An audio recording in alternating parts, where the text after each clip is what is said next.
तेरा भी किसी के मिलन को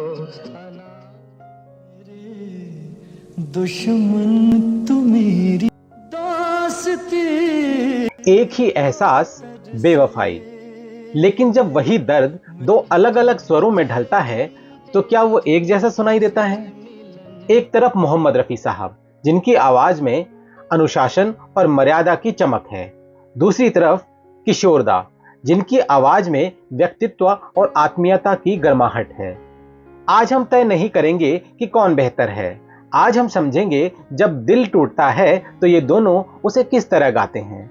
आप देख रहे हैं हमारा चैनल, जहां हम सिर्फ गानों को सुनते नहीं, महसूस भी करते हैं।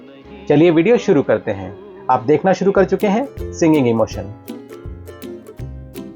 दोस्तों, आज के वीडियो में हमने रफी साहब और किशोर दा के 5 ऐसे गंभीर गीत लिए हैं जिनमें सिचुएशन लगभग एक जैसी थी, पर इन दोनों महान गायकों ने कैसे इन गीतों को यादगार बनाने के लिए अपने अपने मुख्तलिफ अंदाज का इस्तेमाल किया।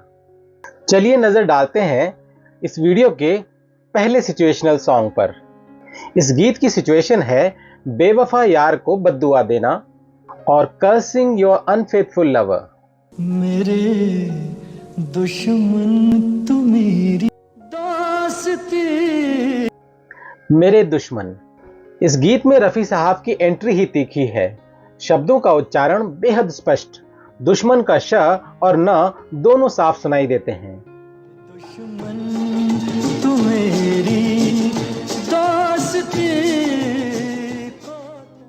यह सिर्फ गुस्सा नहीं, नियंत्रित आक्रोश है। ऊंचे सुर पर जाते समय उनकी आवाज पतली नहीं होती।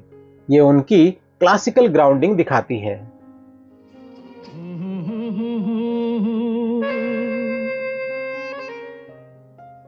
दूसरी ओर मेरी भीगी भीगी सी। इस गीत में किशोरदा की शुरुआत ही मुलायम है, जहां बद्दुआ खुलकर नहीं, भीतरी पीड़ा के रूप में है। भीगी भीगी सी पलकों पे रह गए जैसे जले मन तेरा भी किसी के मिलन को। भीगी भीगी शब्दों में हल्का विब्राटो, सांस की मिलावट, ये तकनीकी रूप से कंट्रोल्ड इम्परफेक्शन है जो गीत को बहुत निजी बना देता है।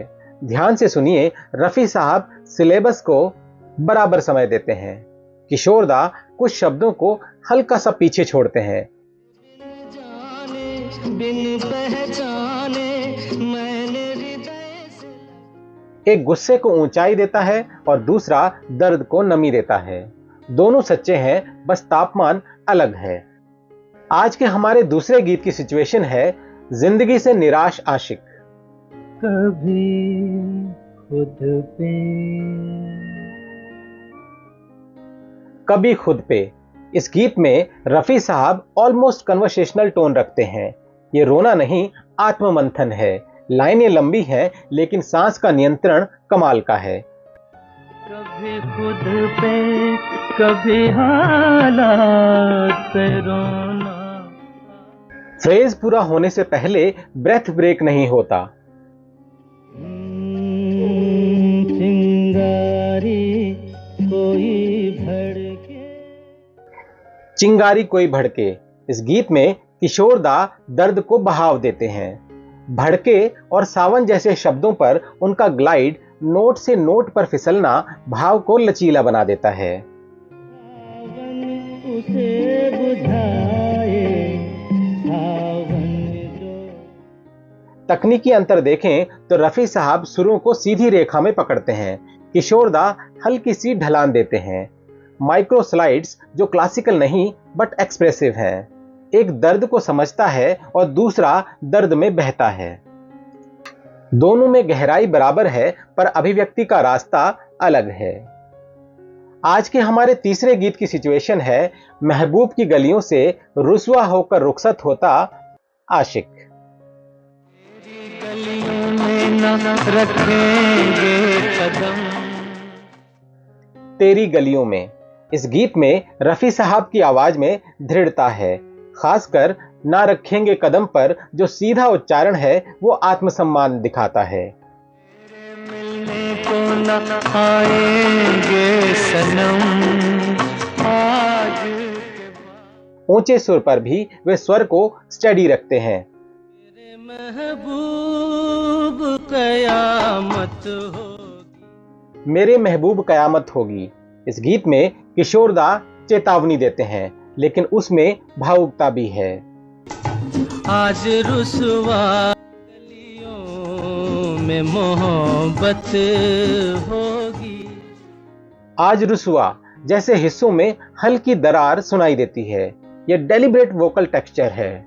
रफी साहब शब्दों को तराशते हैं, किशोरदा उन्हें खुला छोड़ देते हैं। एक विदाई में अनुशासन है, दूसरी विदाई में भावनात्मक उबाल।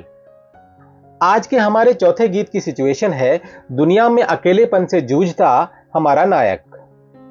भरी दुनिया में कोई भी हमारा। इस भरी दुनिया में रफी साहब का टोन स्थिर है।